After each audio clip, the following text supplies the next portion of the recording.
বন্ধুরা, তো আজ রামলালার জন্মদিন বা আবির্ভাব তিথি। তো সকলে আজ ভগবানকে অভিষেক করে প্রসাদ পাবে। তো আজকে আমি আমার ভগবানের জন্য কী কী রান্না করছি, কী কী করলাম না করলাম, তোমাকে সারাদিন আমি আজকে দেখাতে থাকবো।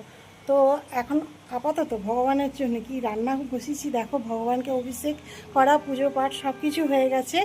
এই অভিষেক করে উঠলাম, মানে 12টার আগে অভিষেক করতে হয়। তো অভিষেকটা করা হয়ে গেছে, এখন ভগবানের জন্য রন্ধন শুরু করেছি। তো দেখো কিভাবে আমি রান্না করছি, কি কি রান্না করছি তোমাদেরকে সাথে শেয়ার করে দিই। দেখো, এই দেখো, আমি ভগবানের জন্য বড়া ভেজেছি, আলু ভাজা করেছি, এখানে আম দিয়ে টক ডাল বানিয়েছি, আর এখানে বড়া ভাজা দিয়ে একটা তরকারি বানাবো।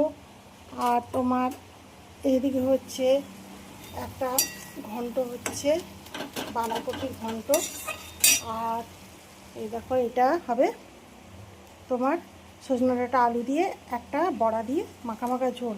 এবারে আরও দেখি কি মিষ্টান্ন বানাতে পারি না পারি, বাকিটা তোমাদেরকে পরে দেখাচ্ছি। ওরা সকলে মিলে আজ মহারাম নবমী শুভেচ্ছা রইল। সকলে ভালো থেকো, রামলালাকে সারা জীবন যেন আমরা সেবা করতে পারি এইটুকুন আশীর্বাদ কামনা করি। হরে কৃষ্ণ, হরি বল।